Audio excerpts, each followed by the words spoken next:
ಬೆಂಗಳೂರಿನಲ್ಲಿ. ಬೆಂಗಳೂರು ಕನ್ನಡಿಗರ ಕೈ ಬಿಟ್ಟು ಹೋಗ್ತಾ ಇದೆ. ಬೆಂಗಳೂರು ಕನ್ನಡಿಗರ ಕೈ ಇಲ್ಲ. ಬೆಂಗಳೂರು ಪರಭಾಷೆಯವ್ರ ಕೈ ಇದೆ. ಬೆಂಗಳೂರಿನಲ್ಲಿ ಭಾರಿ ಹೋರಾಟ, ಜೈಲು ಚಳವಳಿಗಳು ತೀವ್ರವಾಗಿ ಮಾಡಲಿಲ್ಲ ಅಂತಂದ್ರೆ ಕನ್ನಡಿಗರು ಅಪಾಯ. ಈಗಲೇ ಕನ್ನಡಿಗರ ಅಪಾಯದಲ್ಲಿದ್ದಾರೆ.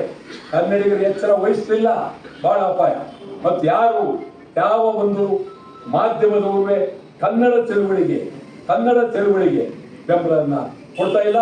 ತಮಿಳುನಾಡಿನಲ್ಲಿ ತಮಿಳು ಮಾಧ್ಯಮಗಳು ತಮಿಳು ಭಾಷೆಗೆ, DMKಗೆ, ADMKಗೆ, DK ಸಂಪೂರ್ಣ ಬೆಂಬಲ ಕೊಟ್ಟಲ್ಲಿ ಆ ಥರ.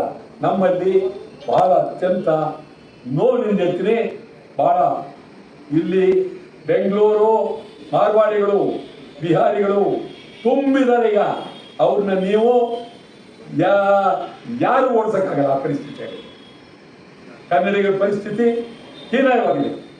ಚಳವಳಿ ಮಾಡಬೇಕು, ಭಾರಿ ಚಳವಳಿ ಮಾಡಬೇಕು, ಜೈಲಿಗೆ ಹೋಗಬೇಕು. ಇಡೀ ಬೆಂಗಳೂರಿನಲ್ಲಿ ಎಂದೂ ನಡೆಯಬಾರದಂಥ ಚಳವಳಿ ನಡಿಬೇಕಾಗಿದೆ. ಅದನ್ನ ನಡೆಯೋದಕ್ಕೆ ಮುಂದಿನ ದಿನಗಳಲ್ಲಿ ಹೊಸ ಒಂದು ಶಕ್ತಿ ನಾವು ಮಾಡಲೇಬೇಕು. ಬೆಂಗಳೂರಲ್ಲಿ ಚಳವಳಿ ಉಳಿಬೇಕು, ಬೆಳಿಬೇಕಾಗಿದೆ.